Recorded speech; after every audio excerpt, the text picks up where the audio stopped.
है। और कई बार ये भी हो जाता है कि जहाँ पर हम नहीं सोच सकते महकमा दे दिया जाए और जो इतने सफलता के साथ जहाँ काम हुआ हो वहाँ फिर पूरी तरह मामला बिगड़ जाए। तो सहयोगी दलों की सरकारों में ये कमोबेश की समस्या रहती है। क्योंकि ये तमाम जो प्रक्रिया है, इस प्रक्रिया में मोदी जी चाहेंगे कि ठोस नेतृत्व मंत्रालयों को मिले, जिसके जरिए कहा जा सकता है जो एक विश्व शक्ति बनाने की जो ड्रीम है भारत को, वो कामयाब हो जाए, वो सक्सेसफुल रहे। तो उस दिशा में मुझे लगता है ये कवायद एक बहुत ही सोची समझी रणनीति के साथ, जिनमें सबसे महत्वपूर्ण नरेंद्र मोदी खुद है प्रधानमंत्री के नाते, फिर अमित शाह है, राजनाथ सिंह है, नितिन गडकरी है, जेपी नड्डा है। ये वो शख्स हैं जो भारतीय जनता पार्टी के आज की तारीख में कर्णधार है। कर्णधार किस तरह से अब इस सरकार में भी अपनी छाप छोड़ेंगे, वो नजरिया यहाँ मंत्रालयों के जरिए सामने आया। जी बिल्कुल योगेश जी, और इसलिए बेहद अहम भी है क्योंकि जो नाम है और जो पोर्टफोलियो है दोनों बेहद अहम है, मजबूत करते हैं मोदी सरकार को, मोदी की टीम को। और यही वजह है कि ये जो पोर्टफोलियो ये भी बेहद अहमियत रखते हैं, क्या काम किया गया, कैसे किया गया। अब जबकि न चेहरे वो बदले हैं न ही उनका विभाग, तो ऐसे में क्या माना जाए, क्योंकि 100 दिनों की जो बात की जा रही है, माना जा रहा है कि 100 दिनों में बेहतर परफॉर्म करके बड़े डिसीजन लेकर एक नई इबारत लिखने की तैयारी में है ये मोदी सरकार 3.0। श्वेता, पूरी तरह आपने देखा होगा कि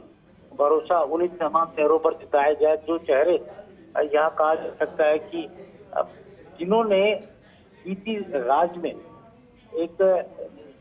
सफलतम दिशा देने का काम मोदी सरकार को किया, या जिन्होंने भारतीय जनता पार्टी की एनडीए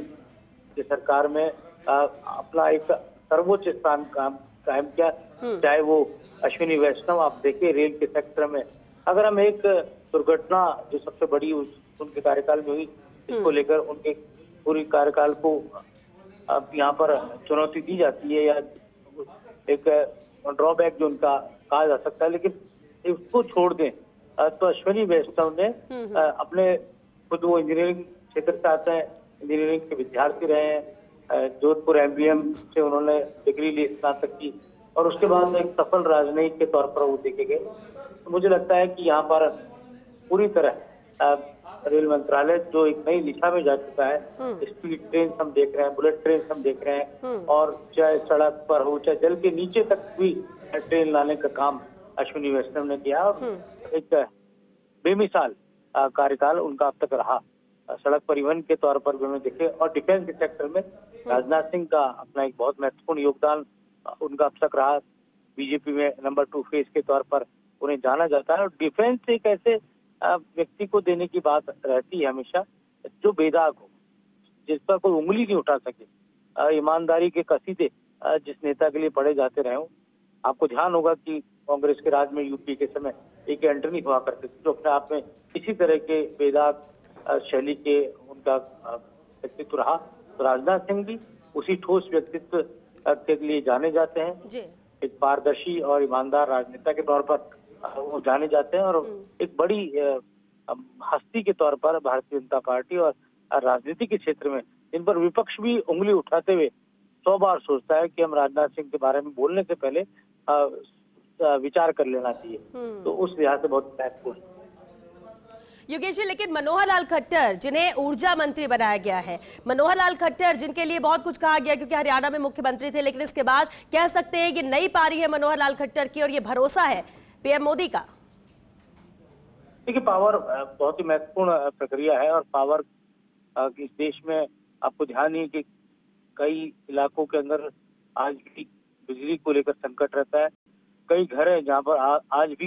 रोशनी उन घरों को चाहिए। तो नरेंद्र मोदी का हर घर को रोशन करने का जो सपना है, अब वो पूरा करने की दिशा में यहाँ पर आगे बढ़ेंगे। उनके प्रिय नेता मनोहर लाल खट्टर जो कि हरियाणा के मुख्यमंत्री रह चुके हैं और 2 बार मुख्यमंत्री रह चुके, और बड़े नेता के तौर पर उन्हें जाना जाता है, और नरेंद्र मोदी के बहुत पुराने सहयोगी, यूं कहें कि नरेंद्र मोदी के साथ वो प्रचारक के तौर पर उन्हें जीवन व्यतीत किया एक जमाने में, और अब पावर मंत्री के तौर पर वो अपने आप में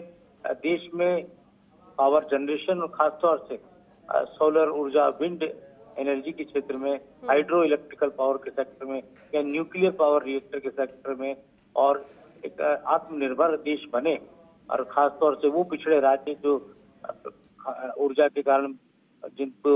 जहाँ विकास नहीं हो पाता, इंफ्रास्ट्रक्चर डेवलप नहीं हो पाता, उस दिशा में एक बड़ा काम करने का जिम्मा मनोहर लाल खट्टर के पास होगा। परफॉर्मेंस उन्होंने हरियाणा में अपनी दी थी पहली सरकार के दौरान, इसलिए वो दोबारा भी जीते थे और इस बार उसको रिप्लेस किया गया। बिल्कुल, लेकिन योगेश जी देखिए, ये जो नाम है और ये पोर्टफोलियो जिसे बदला भी नहीं गया है, भरोसा जताया गया क्योंकि 5 साल काम किया गया। और सबसे खास बात ये रही कि इन सभी विभागों में काम भी हुआ, किसी तरह का कोई घोटाला नहीं, कोई काला धब्बा नहीं, और बखूबी इसी काम को आगे बढ़ाने के लिए ये टीम पहले की तरह तैयार है। क्या माना जाए, ये एक्सपीरियंस ही उनका है जो साथ देगा और मोदी 3.0 को और आगे लेके जाएगा। लेकिन साथ ही साथ एक अहम सवाल ये भी कि जो नए चेहरे हैं जो शामिल हुए, उनके पोर्टफोलियो का भी इंतजार है कि क्या दिया जाता है। इसमें मनोहर लाल खट्टर को तो ऊर्जा मंत्रालय दिया गया, लेकिन शिवराज सिंह चौहान भी हैं और भी कई ऐसे नाम हैं। देखिए, तमाम फैसले जो बीजेपी के नेतृत्व ने किए हैं, वो ये देखकर तो मोदी ने उनको मानना पड़ेगा, उनके जो कहा जा सकता है उनकी ताकत को देखना होगा कि वो महकमे जिनको लेकर ये कहा जा रहा था कि टीडीपी या नीतीश कुमार की पार्टी जेडीयू या फिर और अन्य दल डिमांड कर सकते हैं या की भी होगी, लेकिन उसके बावजूद यहाँ पर भरोसा नरेंद्र मोदी ने अपनी उस टीम पर ही जताया जो उनके साथ बीते कार्यकाल के दौरान खड़ी रही, या जो परफॉर्मेंस जिन चेहरों ने अपनी दी अपने अपने महकमों में। तो नरेंद्र मोदी ने यही सोचा कि अगर अब इन महकमों के चेहरों को बदला जाएगा तो उस महकमे की जो गति है उस पर असर पड़ेगा, और किसी भी चेहरे को बदलने के लिए या तो उसकी परफॉर्मेंस अच्छी नहीं हो इसलिए उसको बदला जाए, या फिर वहाँ काम खत्म हो गया हो या नया सिरे से काम शुरू करना हो तब उसको बदला जाए। लेकिन यहाँ तो काम बाकी है, अभी काम बाकी है, जल शक्ति मंत्रालय में अभी काम बाकी है, सड़क परिवहन में अभी काम बाकी है, रेलवे में, पावर सेक्टर, ऐसे महकमे जो है, और खासतौर से नरेंद्र मोदी ने जिनको अभी कमान सौंपी है, वो तमाम जो कमान है वो अपने आप में डिफेंस के सेक्टर में बड़ा काम देश खुद अब विदेशों को निर्यात करने लग गया है, रक्षा उपकरण। तो ये अपने आप में बड़ा कई सेक्टर्स में जो डिफेंस से जुड़े आयुध के सेक्टर में, जो वेपन्स बनाने के सेक्टर में खुद आत्मनिर्भर भारत बन चुका है। तो अपने आप में बहुत महत्वपूर्ण है कि जिस तरह राजनाथ सिंह ने काम किया उस काम को आगे बढ़ाया जाए। बिल्कुल, लेकिन योगेश जी समझने ये भी चाहिए, क्योंकि देखिए पहले तो ये इंतजार था कि आखिर कौन कौन शपथ लेता है, कौन मंत्रिमंडल में शामिल होता है, उसके बाद इंतजार होता है कि किसे क्या पोर्टफोलियो दिया जाता है। लेकिन इसमें एक अहम बात ये भी है कि पोर्टफोलियो के साथ साथ क्या इसमें भी जातीय समीकरण अहमियत रखते हैं? चुनाव में तो बहुत नजर आया है।